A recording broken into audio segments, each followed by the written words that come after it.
नमस्कार, आवाज समाचार में आप सभी का स्वागत है। मैं हूं सीमा। खबरों की शुरुआत करते हैं। सबसे पहले नजर डाल लेते हैं हेडलाइंस पर। गरजे राहुल गांधी, बोले बिहार चुनाव चोरी नहीं होने देंगे। चुनाव आयोग बन गई है बीजेपी की शाखा। शहरी नक्सलियों पर नकेल कसने को तैयार महाराष्ट्र विधानसभा से जन सुरक्षा विधेयक पास। ऑपरेशन सिंदूर पर विदेशी मीडिया को दो भाल की दो टूक, दिखा सकते हैं तो भारत में दिखाएं नुकसान।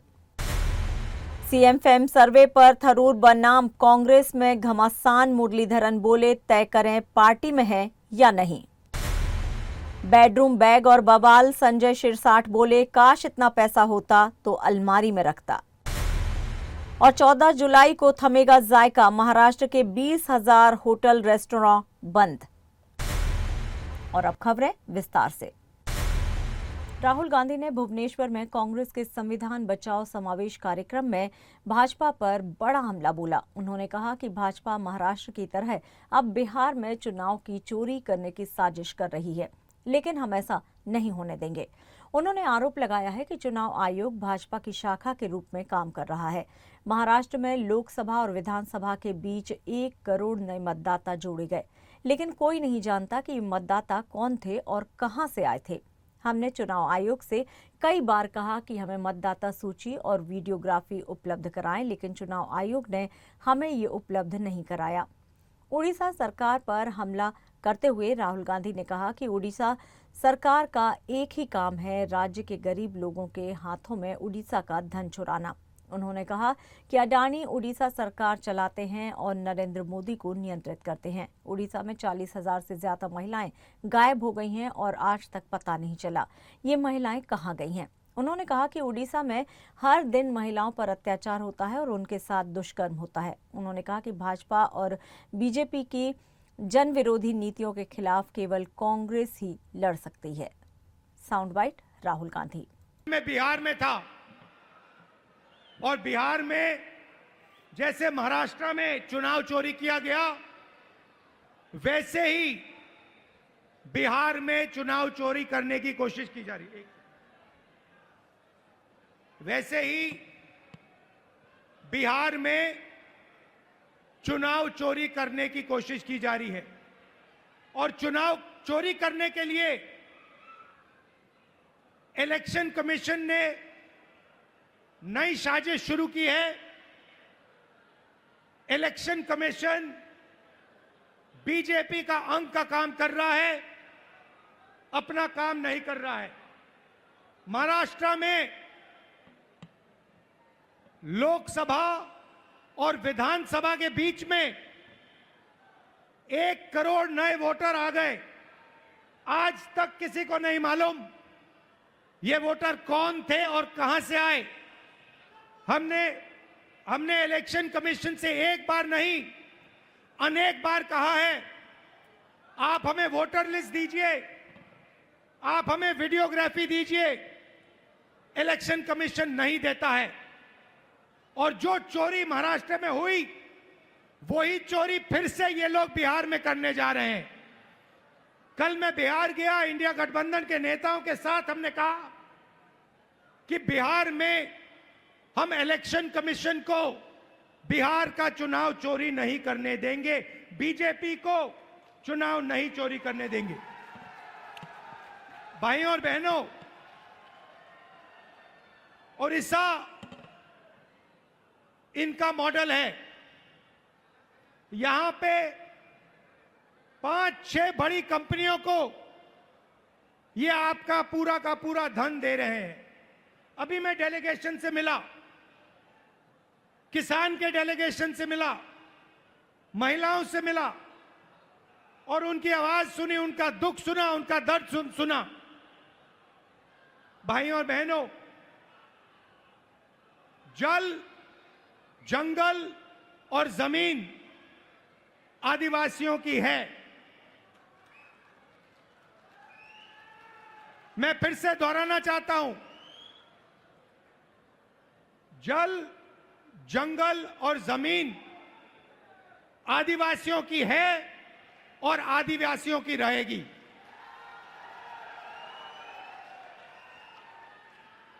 यहां पे आदिवासियों को बिना पूछे जमीन से हटा दिया जाता है, पेशा कानून लागू नहीं किया जाता है, आदिवासियों को पट्टा नहीं दिया जाता है। ये जमीन उनकी है, जल उनका है, जंगल उनका है, और कांग्रेस पार्टी पेशा कानून लाई, ट्राइबल बिल लाई, और इन कानूनों को हम लागू करके दिखाएंगे और आदिवासियों को उनकी जमीन वापस दिलवाएंगे। महाराष्ट्र में अब शहरी नक्सलियों और लोकतंत्र विरोधी गतिविधियों पर शिकंजा कसने की तैयारी पूरी हो चुकी है। राज्य की बहुचर्चित जन सुरक्षा विधेयक को आखिरकार विधानसभा में बहुमत से पास कर दिया गया है। मुख्यमंत्री देवेंद्र फडणवीस ने साफ किया है कि ये बिल किसी व्यक्ति, दल या आंदोलन के खिलाफ नहीं है, बल्कि उनका मकसद है अर्बन नक्सल और माओवादी विचारधारा को बढ़ावा देने वाले संगठनों पर रोक लगाना। महाराष्ट्र विधानसभा में जन सुरक्षा विधेयक 2024 बहुमत से पारित हो गया है। मुख्यमंत्री देवेंद्र फडणवीस ने विधेयक को बताया शहरी नक्सलवाद पर लगाम लगाने का ठोस कदम। की जनसुरक्षा विधेयक काल विधानसभेने मंजूर केलं। काल चर्चेच्या दरम्यान या विधेयकाच्या संदर्भात ज्या काही शंका होत्या त्या सर्व शंकांचं उत्तर मी दिलेलं आहे। हे विधेयक पारित करताना अतिशय लोकशाही पद्धत आम्ही या ठिकाणी स्वीकारली। या संदर्भात 26 लोकांची जॉईंट सिलेक्ट कमिटी, ज्यात विरोधी पक्षाचे सगळे प्रमुख नेते होते, या कमिटीकडे हे गेलं। कमिटीने लागोपाठ बैठका घेतल्या, त्यामध्ये जे काही सजेशन्स आले ते आम्ही इन्कॉर्पोरेट केले। 12,000 वेगवेगळ्या लोकांनी सजेशन्स दिले होते, ते आपण इन्कॉर्पोरेट केले आणि त्यातून तो जो अहवाल कमिटीचा चंद्रशेखर बावनकुळे या कमिटीचे अध्यक्ष होते त्यांनी सादर केला, त्यावर आधारित बिल हे काल आपण मांडलं होतं। आणि या बिलाच्या चर्चेदरम्यान हे मी स्पष्टपणे दाखवून दिलं की हे बिल कुठल्याही लोकतांत्रिक प्रक्रियेच्या विरुद्ध नाही, कोणाचाही आंदोलनाचा अधिकार हे काढून घेत नाही, कोणत्याही लोकशाही मानणाऱ्या आणि भारताचं संविधान मानणाऱ्या संस्थेवर किंवा संघटनेवर कुठलाही घाला घालणारा हे बिल नाही, तर केवळ आणि केवळ नक्षलवादी आणि माओवादी चळवळीशी संबंधित ज्या फ्रंटल ऑर्गनायझेशन्स आहेत त्या ऑर्गनायझेशन्सला बॅन करण्याकरता हे बिल तयार करण्यात आलेलं आहे। मी हेही लक्षात आणून दिलं की 4 राज्यांनी यापूर्वी अशा प्रकारचं विधेयक ऑलरेडी मंजूर केलंय आणि केंद्र सरकारने नक्षलग्रस्त सर्व राज्यांना अशा प्रकारचं विधेयक मंजूर करायला सांगितलंय। मी हे देखील दाखवून दिलं की या विधेयकामध्ये ज्या काही तरतुदी आहेत त्या तरतुदी नसल्यामुळे इतर राज्यांनी ज्या संस्थांना आणि संघटनांना बॅन केलाय त्या राजरोसपणे महाराष्ट्रात ऑपरेट करतायत, कारण आपल्याकडे त्यांच्यावर कारवाई करण्याचा कुठलाही अधिकार नाहीये। मी हे देखील त्यातनं लक्षात आणून दिलं की कशा प्रकारे माओवादी संघटनांनी आपलं ऑपरेशन हे अर्बनमध्ये केलेलं आहे आणि फ्रंटल ऑर्गनायझेशन्सनी ते काम करतायत। आणि या संदर्भात विशेषतः यूपीएच्या सरकारने, काँग्रेस प्रणित यूपीएच्या सरकारने राज्यसभेत दिलेली माहिती ही मी वाचून दाखवली आणि यूपीएच्या सरकारने या संदर्भातलं ॲफिडेव्हिट सुप्रीम कोर्टात दाखल केलं तेही मी वाचून दाखवलं। त्यामुळे कुठल्याही राजकीय भावनेने प्रेरित न होता या महाराष्ट्राला भारतरत्न डॉक्टर बाबासाहेब आंबेडकरांनी जे संविधान दिलंय त्या संविधानानेच राज्य चाललं पाहिजे आणि संविधान उलथवण्याचा प्रयत्न करणाऱ्या ज्या संघटना आहेत त्यांच्यावर कारवाई करता आली पाहिजे, याकरता हे विधेयक तयार करण्यात आलं। मला आनंद आहे की जवळजवळ सगळ्यांनी काही सजेशन्स केले असतील, पण कोणीही थेट विरोध या बिलाला केलेला नाही। विपक्ष का कहना है कि वो बिल के साथ हैं, लेकिन कुछ मुद्दों को लेकर विरोध है। सरकार स्पष्ट करे। विपक्षी गठबंधन महाविकास अघाड़ी की सहयोगी एनसीपी शरद पवार गुट के विधायक जितेंद्र अहवाट का कहना है कि अर्बन नक्सल क्या है उसके बारे में बताएं। हा आपल्या देशातलं पहिलं राज्य एक आहे, तर आतापर्यंत 4 राज्यांनी हा कायदा पारित केला आहे। आम्ही त्या समितीमध्ये होतो। नक्षलिझम संपला पाहिजे हा भारतातील तमाम संविधान प्रेमींचा विचार आहे। शस्त्रांचा वापर करून उठाव करणे आणि शस्त्रांचा वापर करून संविधान उडवून लावणे हे मला मान्य नाही।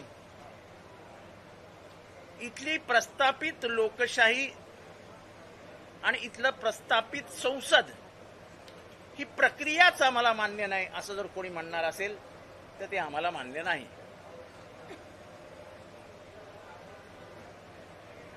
त्यामुळे हा कायद्याचा पूर्ण अभ्यास करून याच्यात जे जे बदल आम्ही सुचवले ते सगळे बदल सरकारने मान्य केले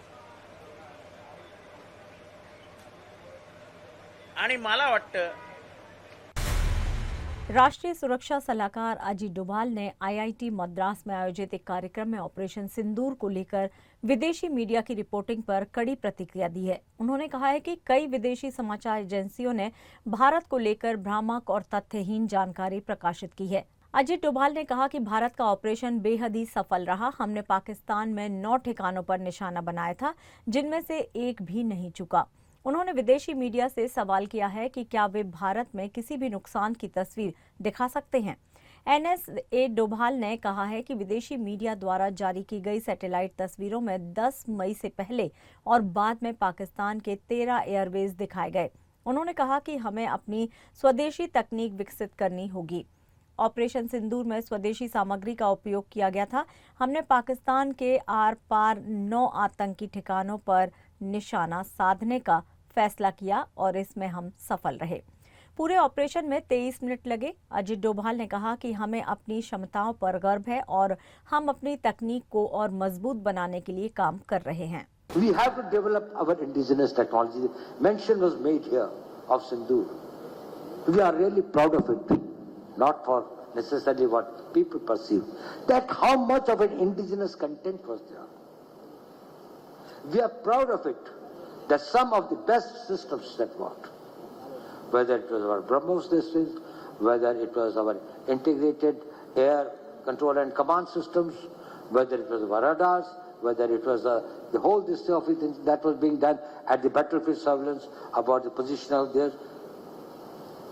We decided to have 9 terrorist targets in the crisscross of Pakistan. It was not on the border area something, which we thought were there this way. We missed none. We hit nowhere else except that. And it is also not that this was a very, it was precise to the point where we knew who is where. Entire operation was started at 5 minutes past 1 and was over at 28 minutes past 1. Congress सांसद शशि थरूर ने बीते दिन एक सर्वे share किया था जिसमें उन्हें केरल के मुख्यमंत्री पद के लिए सबसे लोकप्रिय नेता बताया गया। इसको लेकर राजनीतिक घमासान मच गया है। कांग्रेस के वरिष्ठ नेता के मुरलीधरन ने अपनी ही पार्टी के नेता पर तंज कसते हुए कहा है कि पहले थरूर को ये तय करना चाहिए कि वो किस पार्टी में है। मुरलीधरन ने कहा है कि यूडीएफ सत्ता में आने पर मुख्यमंत्री यूडीएफ से ही होगा। पार्टी के पास नियमों का एक ढांचा है जिसके अनुसार ये निर्णय लिया जाएगा कि अगला मुख्यमंत्री कौन होगा। मुरलीधरन का बयान ऐसे वक्त आया है जब कांग्रेस पार्टी और शशि थरूर के बीच तनातनी चल रही थी। थरूर ने पहलगाम आतंकी हमले के बाद लॉन्च किए गए ऑपरेशन सिंदूर का समर्थन किया और जो सर्वदलीय प्रतिनिधि मंडल विदेशों में भेजा गया वो उसका भी हिस्सा रहे। कई मौकों पर थरूर प्रधानमंत्री मोदी की तारीफ भी कर चुके हैं, जो पार्टी को रास नहीं आई। आपको बता दें कि एक प्राइवेट एजेंसी ने सर्वे कराया जिसमें 28.3% लोगों का मानना है कि राज्य का नेतृत्व करने के लिए सबसे उपयुक्त नेता शशि थरूर है। केरल में अगले साल विधानसभा चुनाव होने हैं। महाराष्ट्र की राजनीति में एक वीडियो ने बड़ा धमाका कर दिया है। वायरल हो रहे इस वीडियो में राज्य सरकार के मंत्री संजय शिरसाट अपने बेडरूम में बैठे नजर आ रहे हैं। पास ही बिस्तर पर एक बैग रखा है जिसमें कथित तौर पर नोटों के बंडल दिखाई दे रहे हैं।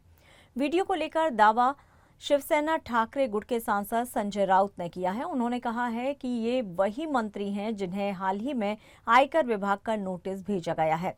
राउत ने वीडियो को लेकर सीधे शिंदे गुट पर हमला बोला और आरोप लगाया कि मंत्री पैसों से भरे बैग के साथ बैठे हैं।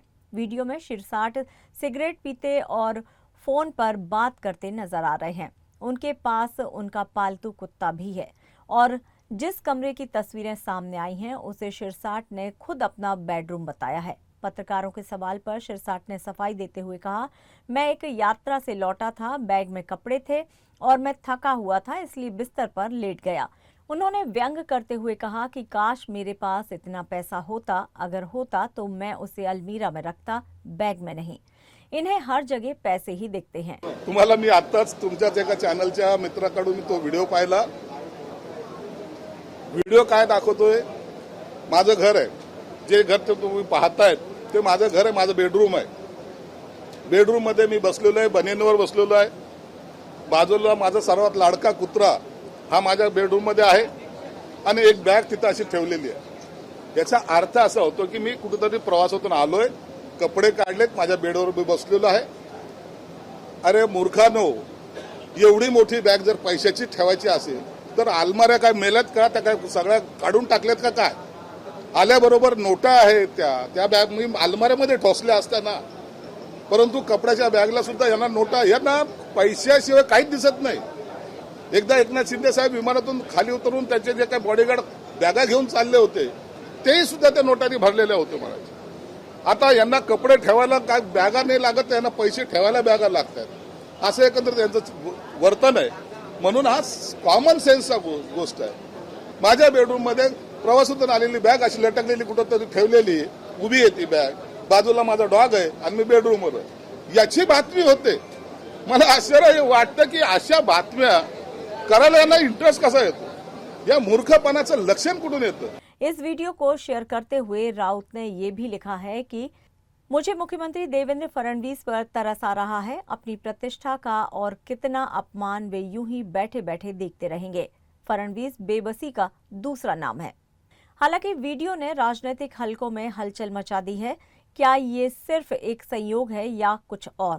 अब सबकी नजर इस बात पर है कि आगे इस वीडियो विवाद में क्या कुछ नया मोड़ आता है और क्या संजय शिरसाट की मुश्किलें सच में बढ़ने वाली हैं? आम्ही गेले 2-2.5 वर्ष, नुसतं आम्ही नाही तर 33 देशांमध्ये ज्याची नोंद घेतलेली आहे गद्दारीची, 50 खोके एकदम ओके, त्याच्यातला कदाचित एक खोका हा दिसला असेल आज। पण मला वाटतं सरळ सरळ हा जो व्हिडिओ घेतला आपण आणि ज्या कंपनीचे ते बनियन आणि चड्डी आहे त्यांनी दाखवलं की एवढे खोके मिळाल्यानंतर तुम्ही हेच बनियन घालू शकता, ती ॲडव्हर्टाइजमेंट चालू होऊ शकेल त्या बनियन कंपनीची। कारण आता आपण पाहतोय की हे व्हिडिओ सगळीकडे फिरत आहेत। परवा एक गद्दार आमदार मारामारी करताना, बुक्केबाजी करताना, आज एकतर खोकेसोबत बसले, म्हणजे ते बॅगमध्ये काय आहे आता त्याचं बदलून सांगतील की नाही ते महात्मा गांधी छापलेलेच बनियन होते, बाकी काही नव्हतं त्याच्यात। पण स्पष्टपणे जे दिसत आहे ते स्वतः आता कॅबिनेट मंत्री आहेत, त्यांच्यावर आरोप झालेत, हॉटेल घेण्याचा प्रयत्न, जमीन ढापण्याचा प्रयत्न, हे सगळे आरोप झालेले आहेत। मुख्यमंत्री महोदयांनी स्वतः उच्चस्तरीय चौकशी देखील लावलेली आहे। प्रश्न हाच आहे की ह्या गँगचे बॉस भ्रष्टनाथ मिंदे कारवाई करणार का? उत्तर मी तुम्हाला हे आज पण देऊ शकतो की ते कारवाई बिल्कुल नहीं करणार।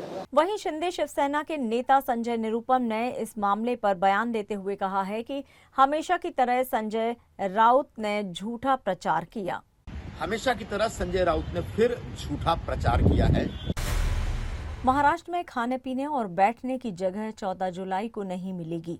राज्य सरकार की कर नीति के विरोध में 20,000 से ज्यादा होटल और रेस्टोरेंट मालिकों ने सोमवार को बंद का ऐलान किया है।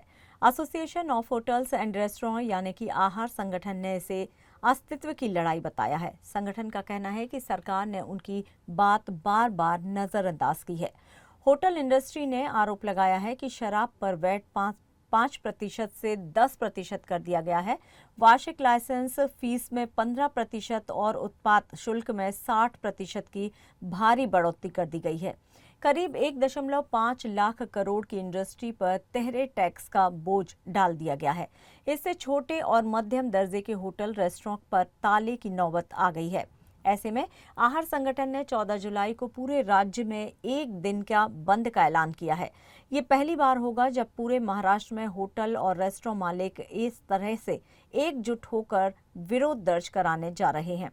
अब देखना होगा कि सरकार इस बंद के बाद क्या रुख अपनाती है और क्या होटल इंडस्ट्री को राहत मिलती है या विरोध और तेज होता है। खबरों में यहाँ लेंगे एक छोटा सा ब्रेक, आप बने रहिए हमारे साथ।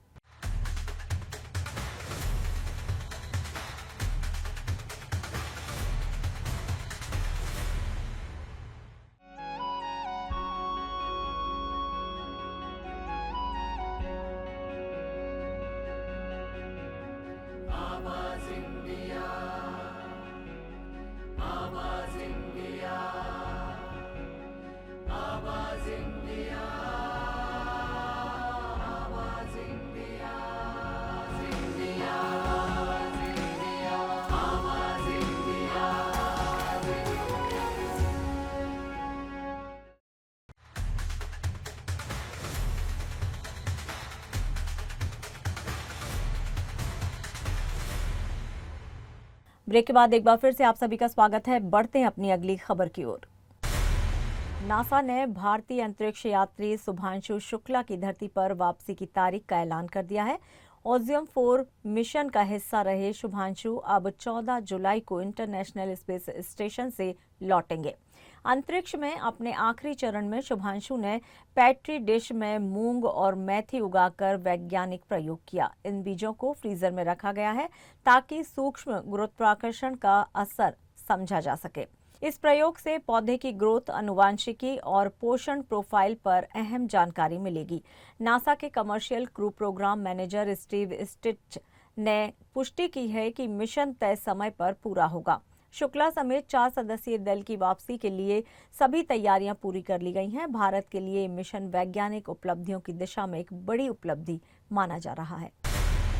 उत्तर प्रदेश के मुख्यमंत्री योगी आदित्यनाथ ने सावन मास के पहले दिन गोरखनाथ के गोरख मंदिर में विधि विधान के साथ रुद्राभिषेक किया। इस दौरान उन्होंने जल, दूध और ऋतु फल के साथ रस से भगवान शिव का अभिषेक किया। सीएम योगी ने देवाधिदेव महादेव से प्रदेशवासियों के सुख, समृद्धि और कल्याण की प्रार्थना की। सीएम योगी के द्वारा रुद्राभिषेक का यह अनुष्ठान हवन के साथ संपन्न हुआ। इस पावन अवसर पर सीएम योगी ने अपने आधिकारिक सोशल मीडिया हैंडल से एक श्लोक के साथ तस्वीर और वीडियो पोस्ट किया है। श्रावण मास को भगवान शिव का प्रिय महीना माना जाता है। इस दौरान गोरखनाथ मंदिर में भी श्रद्धालु दर्शन पूजन करते हैं। आपको बता दें कि सावन में इस बार पड़ रहे 4 सोमवार आज से ही कांवड़ यात्रा की शुरुआत भी हो चुकी है। हिंदू मान्यताओं के मुताबिक इस पवित्र महीने में भगवान भोलेनाथ की आराधना करने से सभी मनोकामनाएं पूरी होती हैं। शुक्रवार को सराफा बाजार में बड़ी हलचल देखने को मिली है। सोने चांदी की कीमतों में जबरदस्त उछाल आया है। MCX पर 24 कैरेट सोना 97,253 रुपये प्रति 10 ग्राम के स्तर पर पहुंच गया है। इसमें 562 रुपये की बढ़त दर्ज की गई है और ये 97,350 रुपये का हाई बना चुका है। वहीं चांदी की बात की जाए तो चांदी की कीमत ने भी नया रिकॉर्ड बनाया है। शुक्रवार की सुबह 9:30 बजे के करीब 1 किलो चांदी की कीमत 1,10,358 रुपये तक पहुंच गई है। चांदी में 1,275 रुपये की तेजी दर्ज की गई है। गुरुवार 10 जुलाई के दिन सोना 96,691 रुपये पर बंद हुआ था। इससे काफी ऊपर चला गया। जानकारों के मुताबिक अंतर्राष्ट्रीय बाजार में बढ़ती मांग से दाम चढ़े हैं। इस तेजी से निवेशकों में उत्साह और बाजार में हलचल दोनों ही लौट आई है। महाराष्ट्र में भाषा और प्रांतवाद का विवाद थमने का नाम नहीं ले रहा है। शिवसेना शिंदे गुट के विधायक संजय गायकवाड़ ने न सिर्फ एक कैंटीन कर्मचारी को थप्पड़ मारा, बल्कि अब उन्होंने दक्षिण भारतीय समुदाय के खिलाफ विवादित टिप्पणी कर नया बवाल खड़ा कर दिया है। गायकवाड़ का कहना है कि दक्षिण भारतीय ठेकेदार सिर्फ डांस बार चलाते हैं, अच्छे खाने की समझ नहीं रखते और महाराष्ट्र की संस्कृति को बिगाड़ रहे हैं। बीजेपी विधायक तमिल सेल्वम जो खुद दक्षिण भारत से आते हैं, उन्होंने इस बयान को अपमानजनक बताते हुए इसका विरोध किया। पूरे मामले को लेकर आवाज इंडिया संवाददाता अंजनी कुमार मिश्रा ने बीजेपी विधायक तमिल सेल्वम से बातचीत की। आइए सुनते हैं क्या कुछ कह रहे हैं वो अपनी इस बातचीत में। हमारे साथ हैं बीजेपी विधायक तमिल सेल्वन जी। सर, संजय गायकवाड़ का जो मामला है, थप्पड़ कांड जो है, वो काफी चर्चा में है और उसमें एक आरोप लगाया गया है कि ये जो कैंटीन वाले हैं कि दक्षिण भारतीय है, उसे लेकर आपका क्या कहना है? दक्षिण भारतीय मुंबई सिटी लिमिट में 40 लाख दक्षिण भारतीय है। 40 लाख दक्षिण भारतीय खराब तो नहीं है। एक दो बियर बार चलाता है, उनको ऊपर कार्रवाई करो, उनका लाइसेंस कैंसिल करो, ये तो सरकार को बोलो, रिपोर्ट करो। वो छोड़ के सब दक्षिण भारतीय मराठी कल्चर को खराब कर रहा है। मराठी कल्चर को हम लोग इज्जत करता है। छत्रपति शिवाजी महाराज को हम लोग भगवान मानता है, बाबा साहब अम्बेडकर जी को मानता है, लोकमान्य तिलक, वीर सावरकर को, सबको हम लोग मानने वाला व्यक्ति लोग है, मराठी कल्चर को मानने वाला है। तो इधर महाराष्ट्र सरकार में 20-25 IAS, IFS, IRS अधिकारी है। महाराष्ट्र का राज्यपाल भी दक्षिण भारतीय है। हम लोग सब गलत है क्या? ये भूलना नहीं चाहिए। किसी व्यक्तिगत आप बोल सकता है, रिपोर्ट कर सकता है, करो। दक्षिण भारतीय सब मराठी कल्चर को खराब कर रहा है, ये सब यूज करना गलत है, वो वापस लेना चाहिए। सम्मानीय मुख्यमंत्री साहब उनको ऊपर कार्रवाई करेंगे। कहीं ना कहीं आप भी साउथ से हैं और आप बीजेपी के जो वो उनके सहयोगी हैं सिंधे गुट के, तो कहीं ना कहीं जो इन्होंने बयान दिया है, क्या ये इत्तेफाक से दिया है या इसके पीछे कोई सोची समझी साजिश है? नहीं, वो क्या सोच की भाषण किया मेरे को मालूम नहीं। जो भाषण दिया गलत है, खुद का भाषण वापस लेना चाहिए। धन्यवाद। तो कहीं ना कहीं तमिल सेल्वन जी का बोलना है कि ये जो उन्होंने शब्द यूज किया है ये गलत है और उन्हें अपना शब्द वापस लेना चाहिए। कैमरामैन संतोष के साथ अंजनी कुमार मिश्रा, आवाज इंडिया, मुंबई। और अब आपको दिखाते हैं एक ऐसा दृश्य जिसे देखकर सिर्फ आंखें नहीं भरती, दिल भी खिल उठता है। कश्मीर की बुलर झील से आई ये तस्वीर चौंकाने वाली कम, भावुक ज्यादा है। कश्मीर के बांदीपोरा जिले में स्थित बुलर झील, जो एशिया की सबसे बड़ी मीठे पानी की झील मानी जाती है, वहां कुछ ऐसा घटा जिसे चमत्कार भी कह सकते हैं। करीब 30 साल बाद इस झील की सतह पर गुलाबी कमल के फूल फिर से खिल उठे हैं। साल 1992 में जब इस क्षेत्र में भयंकर बाढ़ आई थी, तब झील का प्राकृतिक स्वरूप पूरी तरह से बदल गया था। झील में फैले गुलाबी कमल कीचड़ और मिट्टी में दब गए थे। उस समय लोगों ने मान लिया था कि ये सुंदरता अब कभी नहीं लौटेगी। लेकिन अब 3 दशक बाद वही गुलाबी कमल दोबारा झील की सतह पर लहराने लगे हैं। ये नज़ारा देखकर न सिर्फ स्थानीय लोग भावुक उठे, बल्कि देश विदेश से सैलानी इस अनोखे नज़ारे को देखने खिंचे चले आ रहे हैं। लोगों की आंखों में आंसू हैं और दिल में एक नई उम्मीद, क्योंकि बुलर झील सिर्फ एक झील नहीं, कश्मीर की सांस्कृतिक और प्राकृतिक धरोहर भी है। कमल के फूलों की वापसी ने न सिर्फ पर्यावरणविदों को आश्चर्यचकित किया है, बल्कि ये साबित कर दिया है कि प्रकृति खुद को फिर से संवारना जानती है। बस वक्त और भरोसे की जरूरत होती है। और आवाज समाचार में यहाँ पर लेंगे एक छोटा सा ब्रेक। आप बने रहिए हमारे साथ।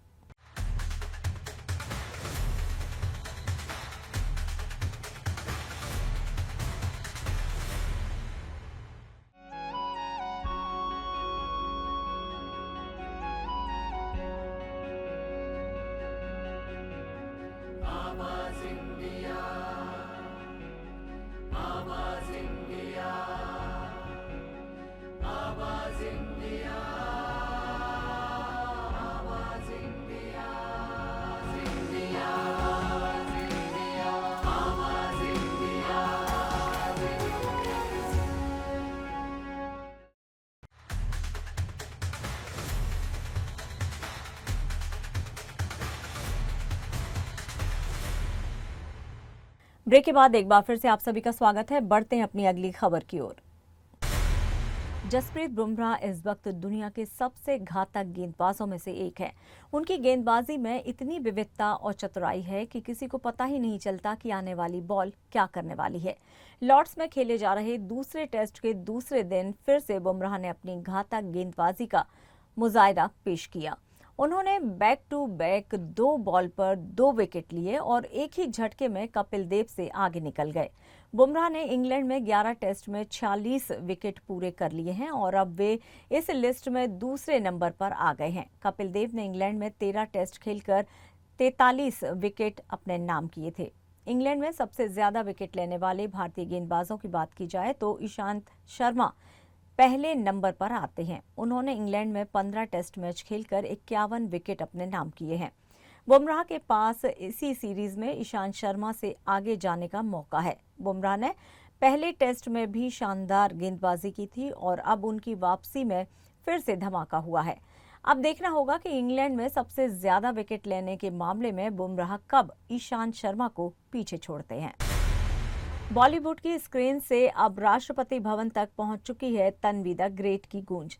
अनुपम खेर की इस फिल्म को देखने जा रही हैं खुद देश की राष्ट्रपति द्रौपदी मुर्मू। जी हां, राष्ट्रपति भवन में रखी जाएगी इस फिल्म की स्पेशल स्क्रीनिंग और फिल्मी गलियारों में मचा है जबरदस्त क्रेज। कांस फिल्म फेस्टिवल में पहले ही ये फिल्म इंटरनेशनल ऑडियंस से वाहवाही बटोर चुकी है। अब देश की महामुहिम की स्वीकृति ने फिल्म की गरिमा को और बढ़ा दिया है। इस खबर से अनुपम खेर इतने भावुक हुए कि उन्होंने राष्ट्रपति को धन्यवाद देते हुए कहा कि ये मेरे लिए बहुत सम्मान की बात है। ऑटिज्म और इंडियन आर्मी पर आधारित इस फिल्म में एक लड़की की संघर्ष और साहस की कहानी दिखाई गई है। अनुपम खेर के अलावा अक्षय कुमार भी पहले ही इस फिल्म को देख चुके हैं और इमोशनल भी हो चुके हैं।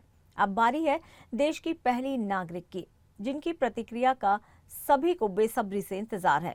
और हाँ, अगर आप भी इस फिल्म का इंतजार कर रहे हैं तो 18 जुलाई की तारीख नोट कर लीजिए, क्योंकि इस दिन थिएटर में आ रही है तन्वी द ग्रेट, एक इमोशन, एक जज्बा और एक नई कहानी के साथ। अनुराग बसु की मेट्रो इन दिनों बॉक्स ऑफिस पर देर से ही नहीं, बहुत धीमी चल रही है। क्रिटिक्स ने तो फिल्म की दिल खोलकर तारीफ की, लेकिन दर्शकों ने सिनेमा घरों का रुख नहीं किया है। 4 जुलाई को रिलीज हुई इस मल्टी स्टारर फिल्म ने एक हफ्ते में सिर्फ 26.14 करोड़ रुपए ही कमाए हैं। गुरुवार को तो कलेक्शन महज 1.54 करोड़ तक ही पहुंच सका, यानी कि बुधवार से भी कम। और अगर हम बात करें पहले वीकेंड की, तो शुक्रवार को 3.5 करोड़, शनिवार को 6 करोड़ और रविवार को 7.25 करोड़ का आंकड़ा छू पाना भी बस एक लहर थी, जो जल्द ही थम गई। हैरानी की बात यह है कि जुरासिक वर्ल्ड रिबर्थ ने इसी बीच 53.12 करोड़ कमा लिए हैं और मेट्रो इन दिनों उस स्पीड से आधी रह गई है। अनुराग बसु का नाम, दमदार स्टारकास्ट और इमोशनल स्टोरी लाइन भी इस फिल्म की रफ्तार को बढ़ा नहीं सकी। अब सवाल यही है कि क्या सिर्फ अच्छी समीक्षा से ही फिल्में हिट हो जाती हैं, क्योंकि मेट्रो इन दिनों का टिकट विंडो पर रिस्पॉन्स इन दिनों कुछ खास नहीं दे रहा। कुल मिलाकर मेट्रो इन दिनों ट्रैक पर तो है, लेकिन स्पीड में नहीं। साल 2026 की दिवाली पर रिलीज होने जा रही नितेश तिवारी की बहुप्रतीक्षित फिल्म रामायण, जो इन दिनों लगातार चर्चा में बनी हुई है। फिल्म में रणवीर कपूर भगवान राम की भूमिका में नजर आएंगे, जबकि साई पल्लवी सीता के किरदार में दिखेंगी। अब इस फिल्म से जुड़ी एक नई जानकारी सामने आई है, जो सनी देओल के किरदार को लेकर है। सनी देओल फिल्म में भगवान हनुमान की भूमिका निभा रहे हैं। हालांकि इस रोल में उनका स्क्रीन टाइम काफी कम है। रिपोर्ट्स के मुताबिक फिल्म के पहले भाग में सनी देओल सिर्फ 15 मिनट के लिए ही नजर आएंगे। पहला पार्ट वहीं खत्म होगा जहां हनुमान की राम और लक्ष्मण से पहली मुलाकात होगी। इस मुलाकात में वो सीता माता को रावण से बचाने में मदद का वचन देते हैं। यही वजह है कि सनी देओल को पहले पार्ट में सीमित समय के लिए दिखाया जाएगा। फिल्म का दूसरा भाग 2027 की दिवाली पर रिलीज होगा, जिसमें उनका किरदार पूरी तरह उभर कर सामने आएगा। राम और रावण के बीच के युद्ध और हनुमान की भूमिका को वही विस्तार मिलेगा।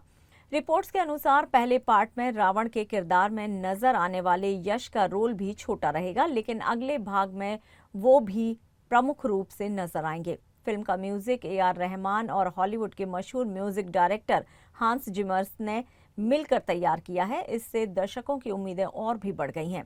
VFX का काम ऑस्कर विजेता कंपनी DNEG द्वारा किया जा रहा है। फिल्म की कहानी भगवान राम और रावण के बीच के संघर्ष पर आधारित होगी। इस भव्य प्रोजेक्ट का निर्माण निमित मल्होत्रा कर रहे हैं और यश सह निर्माता है। फिल्म का उद्देश्य भारतीय पौराणिक कथा को आधुनिक तकनीक और प्रभावशाली प्रस्तुति के जरिए दुनिया भर के दर्शकों तक पहुंचाना है। फिलहाल फैंस को इस मेगा बजट फिल्म के दोनों भागों का बेसब्री से इंतजार है।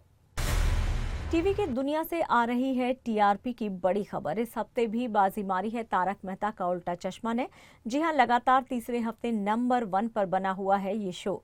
बार्क की टेलीकास्ट रिपोर्ट के मुताबिक शो को मिले हैं 2.5 मिलियन टीआरपी पॉइंट्स। वहीं अनुपमा और ये रिश्ता क्या कहलाता है जैसे बड़े शो पीछे रह गए हैं।